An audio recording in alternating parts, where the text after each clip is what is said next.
Hi, xylem PSC Malayalam YouTube ക്ലാസ്സിലേക്ക് ഏവർക്കും ഹാർദമായ സ്വാഗതം. ഈ ഒരു സമയം എന്ന് പറയുന്നത് നമ്മുടെ മക്കളെ സംബന്ധിച്ച് കുറച്ച് പാനിക്കായിട്ടുള്ള, അല്ലെങ്കിലും പാനിക്കാവാൻ പ്രത്യേകിച്ച് കാരണമൊന്നും വേണ്ട, പഠനത്തിലുടനീളം ടെൻഷൻസ് ഡിപ്രഷൻസ് ഒക്കെ ഉണ്ടാകുന്ന ഒരു സമയമാണ്. കാരണം പരീക്ഷയ്ക്ക് സമയമായി. 1-2 മെയിൻ സ്ട്രീം പരീക്ഷകൾ CPO പോലുള്ള പരീക്ഷകൾ കഴിഞ്ഞു. ഇനി WCPO വരാൻ പോവുകയാണ്. പക്ഷെ ഒട്ടും പേടിക്കൊന്നും വേണ്ട. എന്താണ് ഈ അസ്ഥാനത്തുള്ള പേടിയുടെ ആധാരം എന്ന് ചോദിച്ചാൽ, മെയിനായിട്ട് SCERT പാഠഭാഗങ്ങളിൽ മാറ്റം വന്നു. അത് ഏതെങ്കിലുമൊക്കെ രീതിയിൽ പ്രതിഫലിക്കുമോ? വൊക്കാബുലറി പാർട്ടിലേക്ക് കയറി വരുമോ? സാഹിത്യ പാർട്ടിലേക്ക് പുതിയ പുതിയ സാഹിത്യകാരന്മാരും അവരുടെ കൃതികളും ഒക്കെ വരുമോ? പക്ഷേ അനുഗ്രഹീതം എന്ന് പറയട്ടെ, അത് ശ്രദ്ധിച്ചോണം. ഞാൻ അനുഗ്രഹീതമെന്നല്ല പറഞ്ഞത്, അനുഗ്രഹീതമെന്നാണ്. അതും PSCയുടെ നമ്മളല്ലെങ്കിൽ വീണടം വിദ്യയാക്കുമല്ലോ. അനുഗ്രഹീതം. അങ്ങനെ അനുഗ്രഹീതമായൊരു കാര്യമാണ്. മലയാളത്തെ സംബന്ധിച്ച് നമുക്ക് കണ്ടൻ്റ് അല്ല, SCERT ഫാക്റ്റ് എന്ന് പറയുന്നത് നമുക്ക് ഒരിക്കലും കണ്ടൻ്റ് അല്ല ചോദിക്കുന്നത്. നമുക്ക് വരുന്നത് എന്താണെന്നറിയോ? സാഹിത്യകാരന്മാരെ ഒന്ന് ഓർത്തിരുന്നാൽ മതി. അത് തന്നെ മാറിയും തിരിഞ്ഞും ഒക്കെ വരും. ഇപ്പോൾ 5ാം ക്ലാസ്സിൽ കിടന്ന് MD എടുത്ത് 6ാം ക്ലാസ്സിൽ കൊണ്ടുവരും.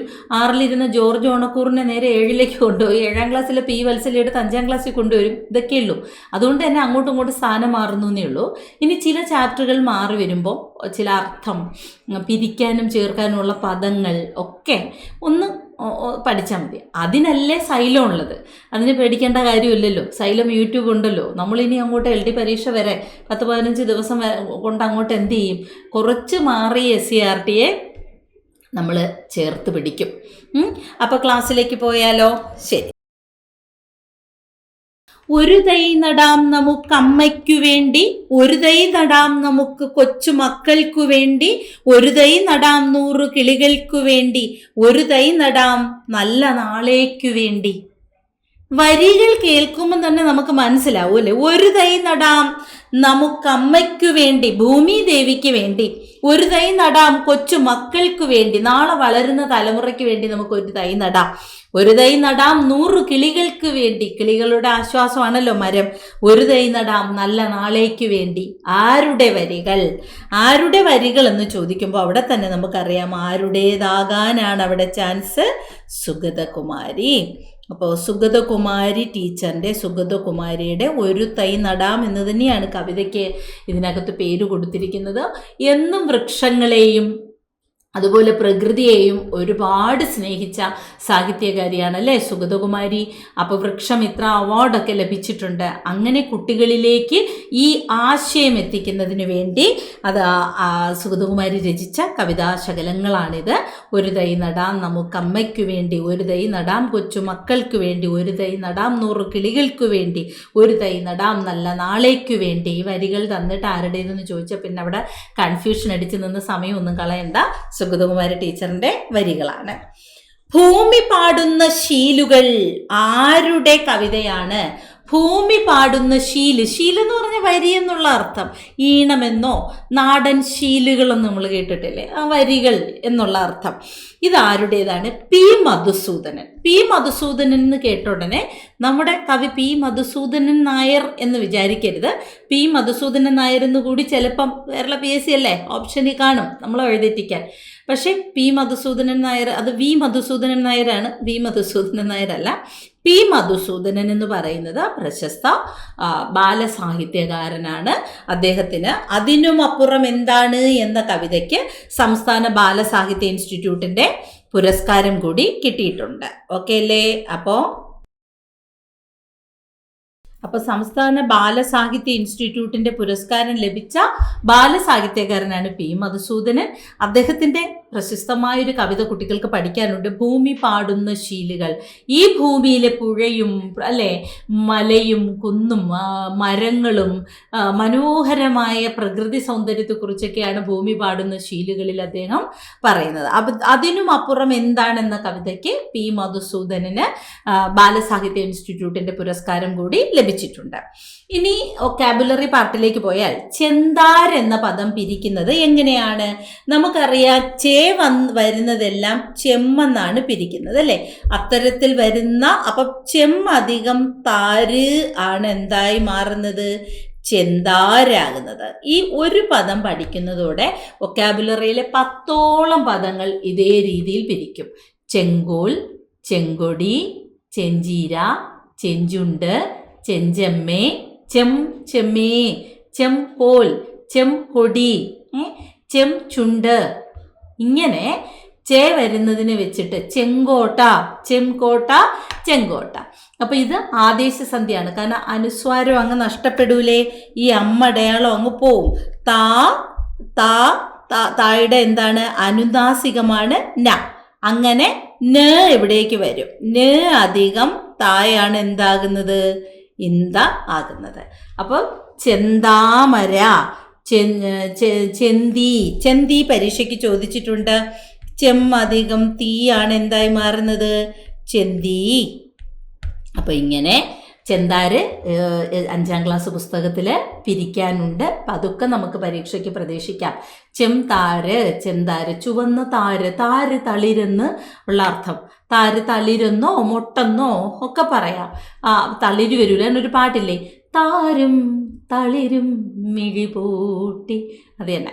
അപ്പോൾ താരാപഥങ്ങൾ പാട്ടില്ലേ, താരാപഥം നക്ഷത്രക്കൂട്ടം, പഥത്തിന് കൂട്ടം എന്നുള്ളൊരർത്ഥമുണ്ട്. അപ്പൊ താരെന്നതിന് മൊട്ട് പറയാം നമുക്ക്, തളിരും അല്ലേ, തളിരിനെയും താരെന്ന് പറയാറുണ്ട്, എങ്കിലും മൊട്ട്.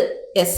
അപ്പൊ ഇവിടെ ചെന്താര്, ചുവന്ന മൊട്ട് അല്ലെ, പൂവിന്റെ ചുവന്ന മൊട്ട് എന്നുള്ള അർത്ഥം. ഓക്കെ, അല്ലാതെ സെറ്റായി.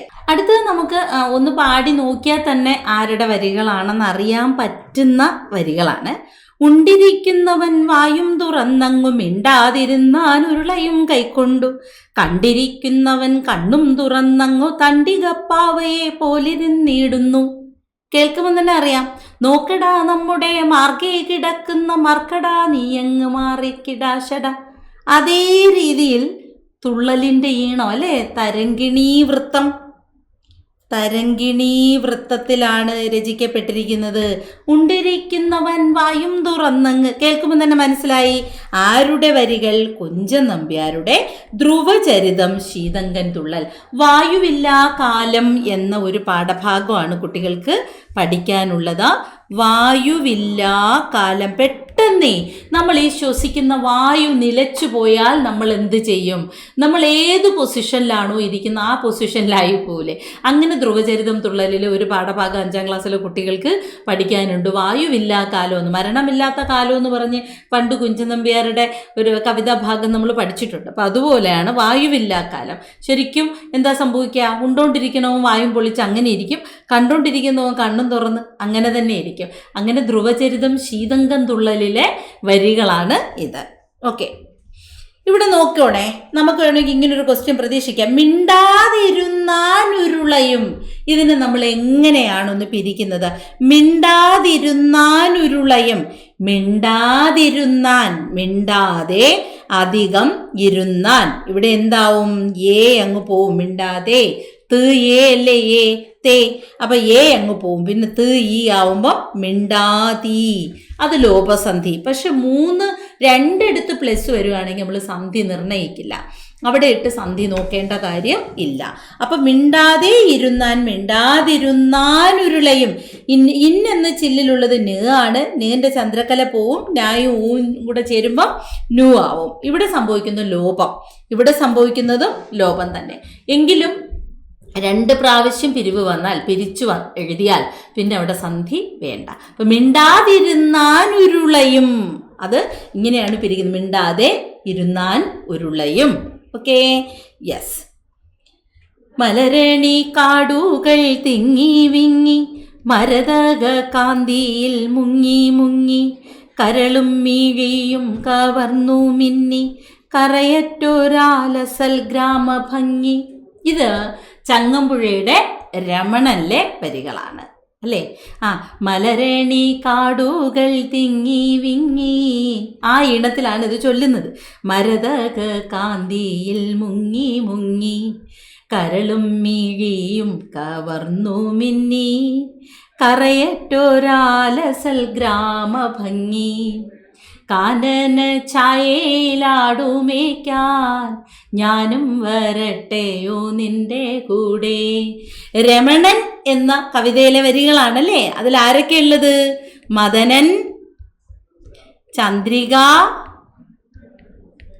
ഭാനുമതി, രമണൻ. അപ്പൊ രമണനും ചന്ദ്രികയും ഭാനുമതിയും, രമണനും മദനനും ചന്ദ്രികയും ഭാനുമതിയും ഒക്കെ കഥാപാത്രങ്ങളാകുന്ന മലയാളത്തിൽ ഏറ്റവും കൂടുതൽ വിറ്റഴിക്കപ്പെട്ട കവിതയാണ്. മലയാളത്തിൽ ഏറ്റവും വിറ്റഴിക്കപ്പെട്ട കവിത എന്നറിയപ്പെടുന്നത് ചങ്ങമ്പുഴയുടെ രമണനാണ്. അപ്പം അതിലെ വരികളാണ് നമ്മളീ കണ്ടത്. അതിൽ തുടങ്ങുന്ന മലരണി കാടുകൾ തിങ്ങി വിങ്ങി, അത് ഓർത്തു വയ്ക്കുക. ഏതിലെയാണ്? ചങ്ങമ്പുഴയുടെ രമണനിലെ വരികൾ. മലയാളത്തിലെ ഏറ്റവും വിറ്റഴിക്കപ്പെട്ട കവിത എന്ന ബഹുമതി രമണൻ എന്ന കവിതയ്ക്ക് ഉള്ളതാണ്. വൈക്കം മുഹമ്മദ് ബഷീറിന്റെ സർപ്പയജ്ഞം എന്ന കൃതി ഏത് സാഹിത്യ വിഭാഗത്തിലാണ് ഉൾപ്പെടുന്നത്? PYക്ക് കൂടിയാണ്, നമുക്കറിയാം. ഏതിലാ വരുന്നത്? ബാലസാഹിത്യ വിഭാഗമാണ്. നമ്മളൊക്കെ പണ്ട് ഈ സ്കൂളിൽ പോകുമ്പോഴത്തേക്കുണ്ടല്ലോ, ഈ സ്കൂൾ ബസ്സൊന്നുമില്ല, ടൈ ഇല്ല, യൂണിഫോം ഇല്ല. ഞങ്ങളൊക്കെ എന്ന് പറഞ്ഞാലേ ശരിക്കും എക്സ്പ്ലോർ ചെയ്തൊരു കുട്ടിക്കാലമായിരുന്നു, ബാല്യമായിരുന്നു. അപ്പോൾ ഇങ്ങനെ പോവും. രാവിലെ അങ്ങ് ഒരു ഗ്രൂപ്പ് തന്നെ ഉണ്ടാവും. നമ്മൾ പിന്നെ ജാഥയ്ക്ക് പോകും പോലെ ഒരു ഗ്രൂപ്പ് ഉണ്ടാവും. അങ്ങനെ രാവിലെ പറഞ്ഞു വിടും. ആ പോകുന്ന വഴിക്കുണ്ടല്ലോ മകുടി ഊതി, ഇന്നത്തെ പോലെ പിന്നെ കേസൊന്നും ആവില്ല, പാമ്പിനെയൊക്കെ കൊണ്ട് പാമ്പാട്ടി വരും. പാമ്പാട്ടി വന്നിട്ട് അവിടെ എന്ത് ചെയ്യും? ഇരുന്ന് അത് പിന്നെ പാമ്പിനെ കൊണ്ടിങ്ങനെ പത്തിയെടുപ്പിക്കും. ഇത് കാണാനായിട്ട് നമ്മളിങ്ങനെ പോയി നിൽക്കും, പാമ്പാട്ടി മകുടി ഊതുന്നത് കാണാനായിട്ട്. പിന്നെ എന്താ, വൈകുന്നേരങ്ങളിലൊക്കെ തിരിച്ചു വരുമ്പോഴത്തേക്ക് ഗ്രൗണ്ടുകളൊക്കെ ഇല്ലേ, വിശാലമായ ഗ്രൗണ്ടുകളിലൊക്കെ സർപ്പയജ്ഞം, സൈക്കിൾ യജ്ഞം. ഇന്നത്തെ പോലെ ഈ TV ഒന്നും ഇത്ര കണ്ട് പോപ്പുലർ അല്ല, മൊബൈൽ ഫോണില്ല. സിനിമയൊക്കെ വല്ലപ്പോഴും ഒരു സിനിമ തിയേറ്ററിൽ പോയി ഒരു സിനിമ കണ്ടാലായി. അപ്പം ആ പ്രദേശത്തെ പ്രാദേശികമായിട്ടുള്ളതാണ് ഈ സർപ്പയജ്ഞവും പിന്നെ സൈക്കിൾ യജ്ഞവും ഒക്കെ. പിന്നെ ഈ സൈക്കിൾ യജ്ഞം തീരുന്നവരെ ഒരാൾ സൈക്കിളിൽ നിന്ന് ഇറങ്ങാതെ ഇങ്ങനെ ചവിട്ടിക്കൊണ്ടേയിരിക്കും എന്ന് പറയും ഗ്രൗണ്ടിൽ. ഇതൊക്കെ നോക്കാനായിട്ട് നമ്മൾ രാത്രിയൊക്കെ പോയി എത്തി നോക്കും, ഈ പുള്ളിക്കാരൻ ഉറങ്ങുന്നുണ്ടോ എന്നൊക്കെ അറിയാം. അങ്ങനെയൊക്കെയുള്ള ഒരു ബാല്യം ഉണ്ടായിരുന്നു. അപ്പോൾ ഈ സർപ്പയജ്ഞം ഇപ്പോഴത്തെ കുട്ടികൾക്ക് അറിയില്ലായിരിക്കും. ഒരു പാമ്പിനെ വെച്ചിട്ട് ഒരു കണ്ണാടി കൂട്ടിനകത്ത് കയറിയിരിക്കുക, അങ്ങനെയൊക്കെയുള്ള ചില സാഹസിക യജ്ഞങ്ങളാണ് സർപ്പയജ്ഞം. അപ്പം ബഷീറിൻ്റെ കുട്ടിക്കാലത്തും ഇതൊക്കെ കണ്ടിരുന്നു, പാമ്പിനെ കൊണ്ട് മകുടി ഉദിക്കുന്നതൊക്കെ, മകുടി ഊതുമ്പോൾ പാമ്പ് പത്തി എടുത്ത് ആടുന്നതൊക്കെ. അപ്പം അങ്ങനെ ഓർത്താൽ മതി, കുട്ടികൾക്കല്ലേ ഇത് ഹരം. അപ്പോൾ സർപ്പയജ്ഞം ബാലസാഹിത്യ കൃതിയാണ്. ഇനി താഴെ തന്നിരിക്കുന്നതിൽ സന്ദർഭം എന്ന അർത്ഥം വരുന്ന പദമേത്? ആശു, അനന്തരം, ദശാന്തരം, ദശകം. ദശം 10 അല്ലേ? അപ്പം ദശകം യെസ്. ശതമല്ലേ? ശതം യെസ്. ദശം 10 തന്നെയാണ്. ശതം 100ആണ്, സഹസ്രമാണ് 1000. ശതം 100, ദശം 10, സഹസ്രമാണ് 1000. ഓക്കെ. ആശു പെട്ടെന്ന്, ദാഹിക്കുന്നു ഭഗിനി കൃപാരസ മോഹനം കുളിർ തണ്ണീരേതാശു നീ. ആശു പെട്ടെന്ന് എനിക്ക് കുറച്ച് വെള്ളം തരൂ എന്ന് ചണ്ഡാല സ്ത്രീയോട് ആര് ചോദിച്ചു? ബുദ്ധ ഭിക്ഷു. അപ്പൊ പെട്ടെന്ന്, ആശു എന്നതിന് എന്താ പറയാ? പെട്ടെന്ന്. അനന്തരം പിന്നീട്, അനന്തരഫലം എന്നൊക്കെ നമ്മൾ പറയില്ലേ. ഇനി ദശാന്തരമാണ് സന്ദർഭം. 10 വർഷക്കാലമാണ് ഒരു ദശകമെന്ന് പറയുന്നത്. ഓക്കെ അല്ലേ? അപ്പൊ സന്ദർഭം എന്ന അർത്ഥം വരുന്ന പദം ഏതാണ്? ദശാന്തരം. ദശാന്തരം വരും, ഓരോ ദശ വന്നുപോലെ പോവും. ദശ ഓരോ കാലഘട്ടം. ഓക്കെ.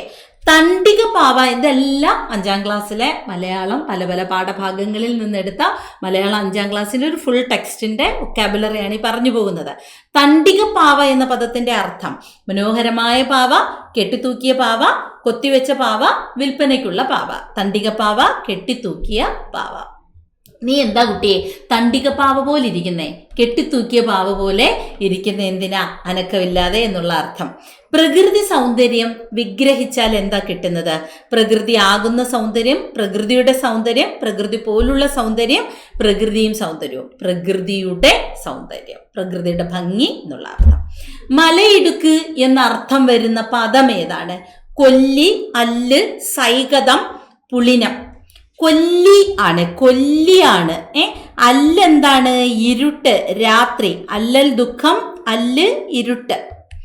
ഇനി സൈകതം, സൈകതം ഹിമശൈല സൈകത ഭൂമിയിൽ നിന്നൊരു പാട്ട് കേട്ടിട്ടില്ലേ? മണൽ തിട്ടയെന്നോ മഞ്ഞു തിട്ടയെന്നോ ഒക്കെ നമുക്ക് പറയാം സൈകതം. ഇനി പുളിനം, രണ്ടും വന്നിട്ടുണ്ട്, സൈകതവും പുളിനവും PYക്കുമാണ്. ഈ നദീതൻ പുളിനങ്ങൾ ചന്ദനക്കുറി അണിഞ്ഞു, പാട്ട് കേട്ടിട്ടില്ലേ? അപ്പൊ പുളിനം തീരം, പുളിനം തീരം സൈകതം മണൽത്തിട്ടയെന്നോ ഹിമശൈല സൈകതം എന്ന് പറഞ്ഞാൽ അവിടെ മണലല്ല, മഞ്ഞിന്റെ തിട്ട.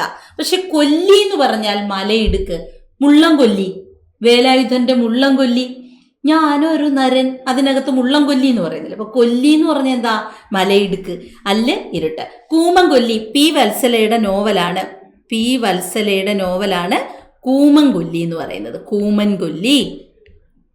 ഓക്കെ, അപ്പൊ കൊല്ലി, മലയിടുക്ക് പറയുന്നുണ്ട് ഈ കൃതിയിൽ. ഓക്കെ, അധ്യാപക ജീവിതത്തിന്റെ ദൈന്യത പകർന്നു തന്ന കാരൂർ നീലകണ്ഠപിള്ള രചിച്ച പ്രശസ്തമായ കഥയാണ് പൊതിച്ചോറ്. കാരൂരിന്റെ കഥ ക്ലാസ് മാറ്റിയിട്ടിട്ടുണ്ടെന്നേ ഉള്ളൂ. ഇനി നമ്മൾ പെട്ടെന്നൊരു PYQ സെഷൻ 2-3 മിനിറ്റ് കൊണ്ട് തീർക്കാം. പല്ലവപുടം എന്നതിന്റെ വിഗ്രഹരൂപം എന്താണ്? പല്ലവം തളിര്, അതിന്റെ അഗ്രം പുടം അല്ലേ, മൂടി പോലുള്ള ഭാഗത്തിനെയാണ് നമ്മൾ എന്ത് പറയുന്നത്? പുടം എന്ന് പറയുന്നത്.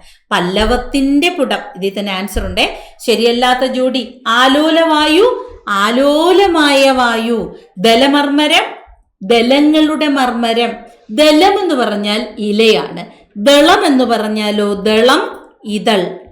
ഒരു ദളം മാത്രം. യെസ്, ദളം ഇതളാണ്. ദലം ഇലയാണ്. ഇല്ല, ദലത്തിലും ലായുണ്ട്, ഇലയിലും ലായുണ്ട്. യെസ്. മഞ്ഞക്കിളി, മഞ്ഞക്കിളിയുടെ മൂളിപ്പാട്ടുണ്ട്. മഞ്ഞക്കിളി എങ്ങനെയാ പിരിക്കുന്നേ? മഞ്ഞ അധികം കിളിയാണ് മഞ്ഞക്കിളി. മഞ്ഞയുടെ കിളി തെറ്റാണ്. മഞ്ഞയായ കിളി എന്ന് പറയേണ്ടത്. എന്ത് മഞ്ഞയുടെ കിളി? മഞ്ഞയായ കിളിയാണ് കറക്റ്റായ ഓപ്ഷൻ. കൈകാലുകൾ, കയ്യും കാലും. അപ്പൊ ഇവിടെ സി തെറ്റായിരുന്നു. പ്രസംഗവശാൽ എന്ന ചൊല്ലിന്റെ അർത്ഥം സന്ദർഭവശാൽ. നമ്മളിപ്പോ ദശാന്തരം പഠിച്ചില്ലേ സന്ദർഭത്തിനെ, അതുപോലെ പ്രസംഗവശാൽ, സന്ദർഭവശാൽ. ഈ ജീവിത കഥ പറയാൻ വെറും ഒരു പിടി വാക്കുകൾ മാത്രം, ഈ സാഗര നീലിമയാകെ കോരിയെടുക്കാൻ കുറിയൊരളുക്കുകൾ മാത്രം. തോന്നിയാക്ഷരങ്ങൾ എന്ന കവിതയിലെ വരികയാണ്. ONVയുടെ ആണ് തോന്നിയാക്ഷരങ്ങൾ. ONV. ഓക്കെ, അപ്പൊ തോന്നിയാക്ഷരങ്ങൾ എന്ന കവിതയിലെ വരികളാണ്. കതുവന്നൂർ വീരൻ തെയ്യം പ്രചാരത്തിലുള്ളത് എവിടെയാണ്? ഉത്തര കേരളത്തിൽ പ്രചാരത്തിലുള്ള തെയ്യ രൂപമാണ് കതുവന്നൂർ വീരൻ. കരുവന്നൂർ വീരൻ എന്നും കതിയന്നൂർ വീരൻ എന്നൊക്കെ പറയും. ശരിക്കും കതുവന്നൂർ വീരനാണ്. ഇനി ഞാറുവേല പിരിച്ചെഴുതിയാൽ ഞാറ് അധികം വേല, ഞാറ്റുവേല. ദ്വിത്വസന്ധിയുടെ ഒരു റൂളാണ് ഞാറ്റുവേല. ചോറ് പാത്രം, ചോറ് പാത്രത്തിന് നമ്മൾ ചേർത്ത് പറയും ചോറ് പാത്രം എന്ന് പറയാറില്ല, ചോറ്റുപാത്രം, ചോറ്റുപാത്രം. ആറ് മീൻ, ആറ്റുമീൻ. ഞാറുവേല, ഞാറ്റുവേല. ഓക്കെ അല്ലേ? ആറ് വഞ്ചി, ആറ്റുവഞ്ചി. അങ്ങനെ പാട്ടില്ലേ? അപ്പൊ ആറ്റുവഞ്ചി ഒക്കെ ദ്വിത്വസന്ധിയാണ്. കരിയധികം കാറ്, കരിങ്കാറ്. ആഗമസന്ധി, ഇങ്ങ് ആഗമിച്ചു. ലോപസന്ധി അല്ല. പിതൃയാനം ആരുടെ കഥയാണ്? ഉണ്ണികൃഷ്ണൻ പുതൂർ. ഉണ്ണികൃഷ്ണൻ പുതൂറിനെ അറിയപ്പെടുന്ന പേരാണ് ആത്മസംഘർഷങ്ങളുടെ കഥാകാരൻ. ആത്മസംഘർഷങ്ങളുടെ കഥാകാരൻ. Okay, yes. പിതൃയാനം. ഓക്കെ, അത് പറഞ്ഞപ്പോഴാണ് ഗോത്രയാനമാണെങ്കിൽ അയ്യപ്പ പണിക്കരുടെ കവിതയാണ്. ഗോത്രയാനം ആരുടേതാ? അയ്യപ്പ പണിക്കരുടെ കവിത. അയ്യപ്പ പണിക്കരില്ലേ? അയ്യപ്പ പണിക്കരുടെ കവിതയാണ് ഗോത്രയാനം.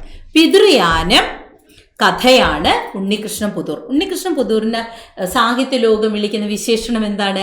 ആത്മസംഘർഷങ്ങളുടെ കഥാകാരൻ. ആത്മസംഘർഷം അനുഭവിക്കുന്ന കഥാപാത്രങ്ങളാണ് ഉള്ളത്. നിർവചിക്കാൻ കഴിയാത്തത് ഒറ്റപ്പദം അനിർവചനീയം. അതാണ് അനിർവചനീയം. അനിരുക്തം എന്നും പറയും. ഇതേ പദത്തിന് പറയുന്ന മറ്റൊരു പേരെന്താ മക്കൾ? അനിരുക്തം. അനിരുക്തം. ശരിയല്ലാത്തത് പീഡ ഇങ്ങനെ തന്നെ, ക്രീഡ ഇങ്ങനെ തന്നെ, പ്രൗഢം ഇങ്ങനെ തന്നെ. ആഡംബരം തെറ്റ്. ആഡംബരം കാണിച്ചോളൂ, ചുറ്റിക്കെട്ടിട്ടൊന്നും ആഡംബരം കാണിക്കണ്ട. അങ്ങനെ ഒരു കോഡ് പഠിച്ചു വെച്ചാൽ മതി. ആഡംബരം കാണിക്കൂ, ബട്ട് ചുറ്റിക്കെട്ടുള്ള ആഡംബരം വേണ്ട. ബാലാതപം സൂര്യപ്രകാശം, വെയിൽ, നിലാവ്, ഇളം വെയിൽ. ഇളം വെയിലിനെയാണ് ബാലാതപം എന്ന് പറയുന്നത്. ഇളം വെയില്. ആതപത്തിന് ചൂടെന്നും സങ്കടമൊന്നും വെയിലെന്നും ഒക്കെ ഉള്ള അർത്ഥമുണ്ട്. വാങ്മയം പിരിച്ചാൽ വാക്ക് അധികം മയമാണ് വാങ്മയം. തപ്താനിലൻ അർത്ഥം എന്താണ്? ചൂട് കാറ്റ്. അനിലൻ കാറ്റ്. എപ്പോഴും കുട്ടികൾക്ക് തെറ്റണയാണല്ലേ? യെസ്. അനലൻ തീയ. അനലൻ വഹ്നി പാവകൻ ഒക്കെ തീയാണ്. ഇതെല്ലാം എന്ത് തന്നെ? തീയാണേ. സംഗീതധാര സന്ധി ഏതാണ്? ലോപസന്ധി. സംഗീതം അധികം ധാര, സംഗീതധാര, അനുസ്വാര ലോപം, അമ്മടയാളം ലോപിച്ചു. സംഗീതം ധാര ചേർത്ത് എഴുതുമ്പോൾ സംഗീതധാര. കയ്യെത്താ ദൂരത്ത് പിരിച്ചാൽ കൈ അധികം എത്താ ദൂരത്ത്, കൈ അധികം എത്താ ദൂരത്ത്, എത്താ ദൂരത്ത് ചേർത്ത് എഴുതുമ്പോൾ കയ്യെത്താ ദൂരത്ത്. ഇവിടെ ഒരു യ വരും, ഈ എയോടൊപ്പം ചേരുമ്പോൾ എ ആവും. ദിസ് ഈസ് ദ ആഗമസന്ധി. ഇതെന്തായി മാറും? ആഗമസന്ധി. അപ്പൊ 5ാം ക്ലാസ് മലയാളം പാഠഭാഗത്തിലെ കുറച്ച് വൊക്കാബുലറിയും സാഹിത്യകാരന്മാരെയും കൃതികളെയാണ് നമ്മൾ ഈ ഒരു സെഷനിൽ പരിചയപ്പെട്ടത്. ചെറിയൊരു വീഡിയോ ആയിരുന്നു, ഒരുപാട് ലെങ്ത് ഉള്ള വീഡിയോ അല്ല, ഈസി ആയിട്ട് നോക്കി വെക്കാൻ പറ്റും. LDC ഇനി വരുന്ന LPP പരീക്ഷകളിലായിരിക്കും മാറി വരുന്ന SCRTയുടെ റിഫ്ലക്ഷൻ ഉണ്ടാകുന്നത്. സോ വീഡിയോസ് ഇനിയും ഉണ്ടാവും കണ്ടിന്യൂഷനായിട്ട്. ഓക്കെ, കണ്ടോളൂ. എന്തെങ്കിലും ഡൗട്ട്സ് ഉണ്ടെങ്കിൽ കമൻറ്റുകളായിട്ട് നിങ്ങൾക്ക് മറുപടി പറയാവുന്നതാണ്.